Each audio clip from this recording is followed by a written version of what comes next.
এক জঙ্গলের ভেতর থাকত একটা সোনালি পাখি। তার নাম সোনা।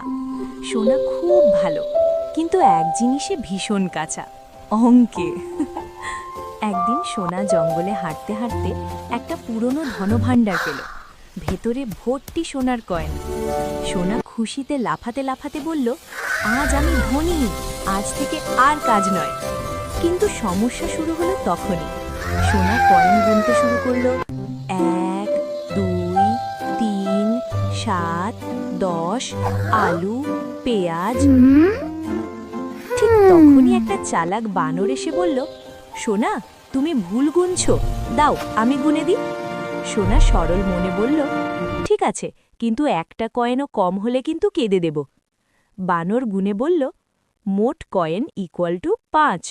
সোনা অবাক, এত কম, এই ব্যাগ তো ভারী। হঠাৎ পাশের এক বৃদ্ধা কচ্ছপ হাসতে হাসতে বলল, সোনা, আসল ধন কয়েনে না, বুদ্ধিতে। লজ্জা পেয়ে সোনা বুঝল সব। সে বানরকে তাড়িয়ে দিল আর ঠিক করল প্রতিদিন অঙ্ক শিখবে আর কাউকে না বুঝে বিশ্বাস করবে না।